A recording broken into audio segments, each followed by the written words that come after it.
Pernahkah kamu menyadari saat menatap cermin di tengah malam, bayanganmu tersenyum padahal kamu sama sekali tidak? Ada sebuah rahasia kelam yang disembunyikan oleh kegelapan malam. Sebuah fenomena yang tak pernah berani diceritakan secara terbuka oleh siapapun. Konon, cermin bukanlah sekadar kaca pemantul cahaya, melainkan sebuah gerbang tipis yang memisahkan dunia kita dengan dimensi yang tak kasat mata.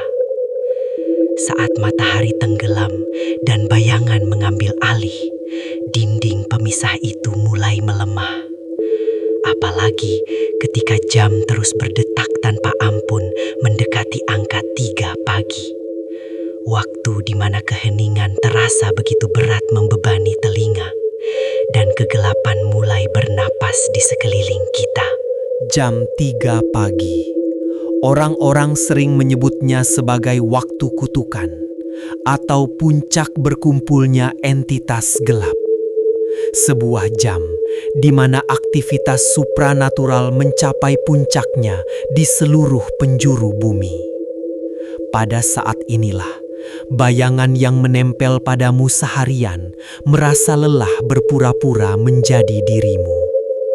Mereka yang terbangun pada jam ini seringkali merasakan hawa dingin yang tak wajar merayap pelan naik ke tengkuk mereka, membawa rasa ngeri yang tak bisa dijelaskan.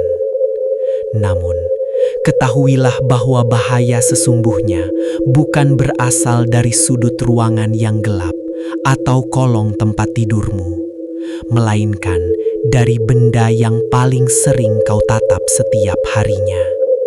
Cermin, sebuah dimensi senyap di mana bayangan menunggumu untuk lengah.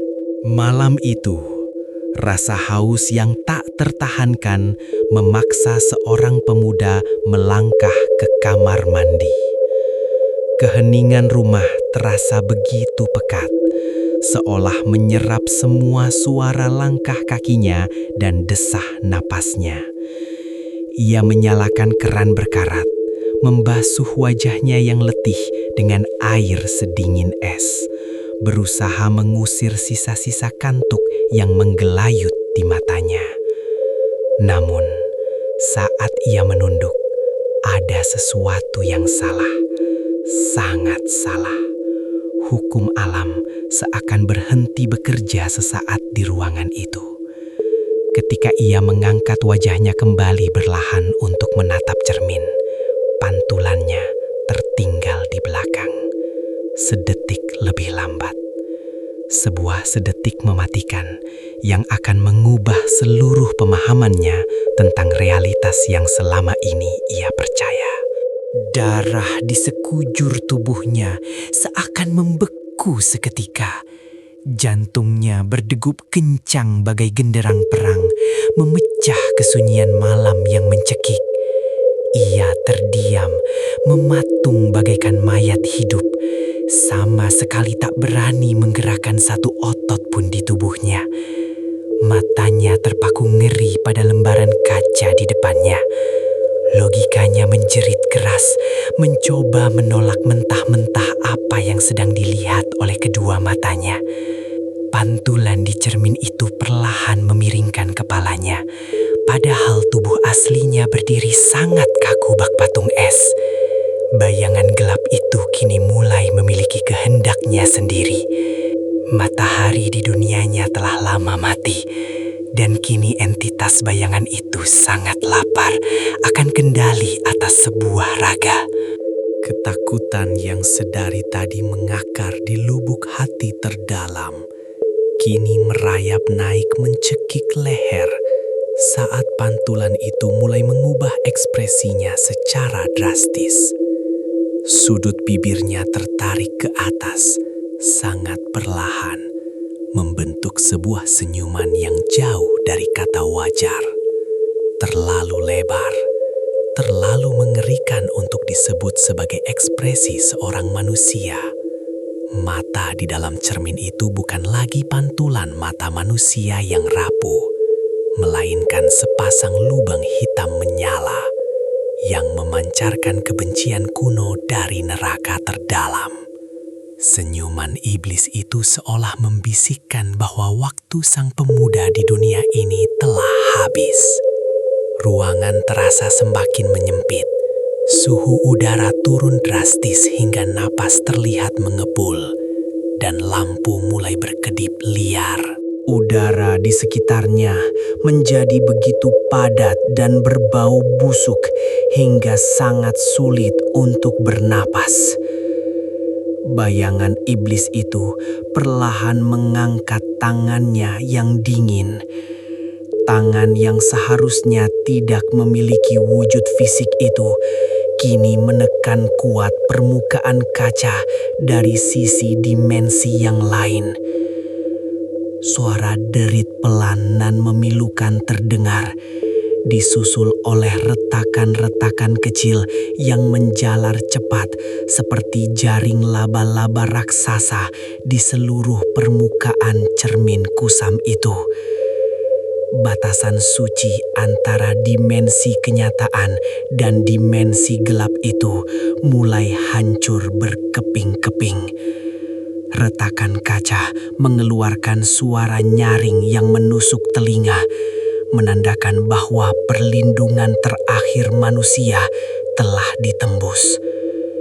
Sesuatu yang terkurung di balik sana akhirnya berhasil menemukan jalan keluarnya. Dari sela-sela pecahan kaca yang hancur berantakan, sulur-sulur bayangan hitam pekat melesat keluar menyergap mangsanya. Tangan-tangan sedingin es dengan kuku tajam memanjang mencengkeram kuat tubuh kaku sang pemuda. Tak ada satupun suara teriakan yang mampu lolos dari tenggorokannya yang tercekat erat oleh bayangan. Kegelapan purba itu menariknya tanpa ampun, menyedot paksa raga dan jiwanya masuk ke dalam ruang hampa tanpa batas di balik cermin. Rasa sakit yang merobek tulang dan dingin yang tak terbayangkan menghancurkan kesadarannya. Penukaran jiwa yang kejam sedang terjadi. Sebuah ritual kelam tanpa mantra yang telah berlangsung secara rahasia selama ribuan tahun, selalu memakan korban mereka yang berani menatap cermin di saat yang salah.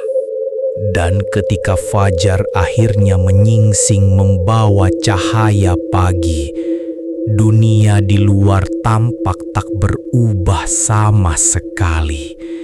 Semuanya terlihat sangat normal dan damai. Sosok pemuda itu berjalan tenang keluar dari kamar mandi, bersiap memulai harinya seperti manusia biasa. Namun, jika kau berani menatap matanya lebih dekat, ada kekosongan absolut di sana. Dan sebuah senyum sinis menakutkan yang tak pernah hilang dari bibirnya. Sementara itu, jauh di dalam cermin, di dimensi yang sunyi, membeku dan terlupakan, sosok pemuda yang asli terus menggedor-gedor permukaan kaca, menjerit sejadi-jadinya tanpa ada suara yang keluar, terperangkap sendirian dalam kegelapan abadi selamanya. Jadi, sebelum kau memutuskan untuk menatap cermin malam ini di kamarmu, pastikan dengan saksama apakah pantulan itu